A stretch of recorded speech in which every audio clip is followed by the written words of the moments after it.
Vikosi vya usalama vya Iran vimetangaza kuwakamata watu wanaodaiwa kuwa wanachama wa makundi ya kigaidi yanayohusishwa na Israel katika mji wa Zahedan uliopo kusini mashariki mwa nchi hiyo. Taarifa hiyo imetolewa kupitia televisheni ya taifa la Iran ikidai kuwa hatua hiyo imezua njama kubwa ya hujuma dhidi ya usalama wa taifa.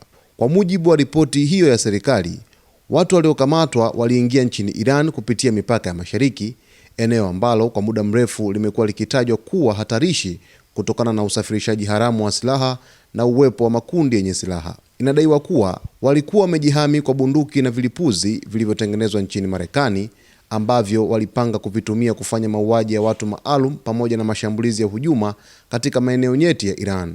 Hata hivyo, televisheni ya taifa haikutoa maelezo ya kina kuhusu idadi ya waliokamatwa, majina yao, wala ushahidi wa moja kwa moja unaowaunganisha na Israel au shirika la kijasusi la Mossad. Hali hiyo imezua maswali kimataifa kuhusu uhalisia wa madai hayo, hasa ikizingatiwa mazingira ya mvutano mkubwa wa kisiasa na kiusalama unaoikabili Irani kwa sasa.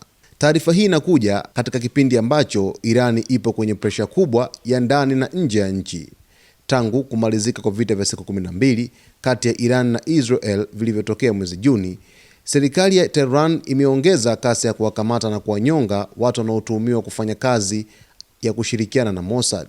Mashirika ya haki za binadamu yamekuwa yakionya kuwa baadhi ya kesi hizo hukosa uwazi na hufanyika bila viwango vya haki vya kimataifa. Wakati huo huo, Irani inaendelea kukumbwa na maandamano makubwa dhidi ya serikali yanayochochewa na hali mbaya ya kiuchumi, vikwazo vya kimataifa na ukandamizaji wa kisiasa. Serikali ya Irani imekuwa ikilaumu Marekani na Israel ambazo huziita Amerika na utawala wa Kizayuni kwa kuchochea ghasia hizo kwa lengo la kuyumbisha utawala wa Jamhuri ya Kiislamu. Kwa upande wake, Tehran imesisitiza kuwa iko katika vita vya wazi vya kiusalama dhidi ya kile inachokiita mtandao wa kijasusi wa kigeni unaolenga kuhujumu uthabiti wa nchi. Maafisa wa usalama wanasema kukamatwa kwa makundi hayo ni uthibitisho kwamba Irani inakabiliwa na vitisho vya nje vinavyoendeshwa kwa siri. Hadi sasa, serikali ya Israel haijatoa tamko rasmi kujibu madai hayo, jambo ambalo limeacha nafasi kwa tafsiri tofauti kuhusu ukweli wa tukio hilo.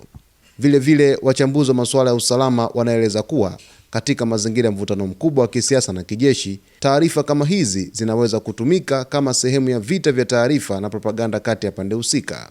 Kadri Irani inavyoendelea kukabiliana na maandamano ya ndani na presha za kimataifa, masuala ya usalama yanazidi kuwa kipaumbele kikubwa kwa serikali. Tukio hili linaonyesha jinsi mvutano kati ya Iran, Israel na Marekani unavyoendelea kuchukua sura mpya, si tu kupitia vita vya wazi, bali pia kupitia operesheni za siri, tuhuma za kijasusi na mapambano ya kisaikolojia. Hali ya kiusalama nchini Iran kwa hivi sasa haijatulia hata kidogo, kufuatia operesheni nyingi ambazo zinafanyika za upelelezi kuweza kuwabaini raia wa kigeni ambao wamejipenyeza kwa ajili ya kufanya ujasusi, huku nchi ikikabiliwa na matishio ya kiusalama kwa kiasi kikubwa sana, ambapo rais wa Marekani Donald Trump ametishia kuishambulia Irani muda wowote. Lakini vile taarifa za hivi punde jioni ya leo kutoka nchini Israel zimeripoti kwamba jeshi la Israel lipo kwenye tahadhari kubwa, ikijiandaa kwa tishio la kushtukiza la mashambulizi dhidi ya taifa la Irani muda wowote kuanzia sasa. Sasa kuongezeka kwa wasiwasi dhidi ya ujasusi nchini Irani kunapelekea hali kutotulia kwa kiasi kikubwa, huku taifa hilo limekuwa likikabiliwa na maandamano kwa takriban wiki 2 mfululizo, japokuwa kwa hivi sasa maandamano yamedhibitiwa kwa kiasi kikubwa sana na vikosi vya serikali nchini Irani. Basi tutazidi kufuatilia kwa kina, mtazamaji wa Zone Media, ili uweze kufahamu joto la Mashariki ya Kati kwa hivi sasa linavyozidi kupanda kati ya Israel, Irani pamoja na Marekani. Usisahau kusubscribe, kulike, kucomment pamoja na kushare.